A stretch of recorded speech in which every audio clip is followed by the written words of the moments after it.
السلام علیکم۔ کراچی میں ایک اور افسوسناک واقعہ، شہری گھروں سے باہر غیر محفوظ۔ لرزہ خیز واقعے نے تہلکہ مچا دیا۔ کیا آپ حالات حاضرہ سے آگاہی حاصل کرنا چاہتے ہیں؟ خبر کے پیچھے چھپے اصل حقائق جاننا چاہتے ہیں تو ابھی سبسکرائب کیجئے جلمل پاکستان کو اور ساتھ ہی گھنٹی کے نشان پر کلک کر دیں۔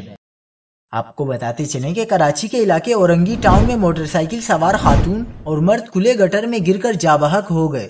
پولیس کے مطابق خاتون موٹر سائیکل پر بیٹھی تھی۔ موٹر سائیکل لڑکھڑانے سے خاتون قریبی گٹر میں جا گری۔ خاتون کو بچانے کے لیے پہلے اس کے ساتھ موٹر سائیکل پر موجود مرد نے گٹر میں چھلانگ لگا دی۔ دونوں افراد کو بچانے کے لیے تیسرا شخص بھی گٹر میں گیا جو زندہ باہر آ گیا، تاہم ایک مرد اور ایک خاتون جاں بحق ہو گئے۔ واقعے پر علاقے میں کوہرام مچ گیا۔ مرد اور خاتون کی لاشیں گھر پہنچنے پر ہر آنکھ اشکبار اور علاقے کی فضا سوگوار ہو گئی۔ شہریوں نے حکومت سے اس طرح کے واقعات کی روک تھام کے لیے اقدامات کرنے کا مطالبہ کیا ہے۔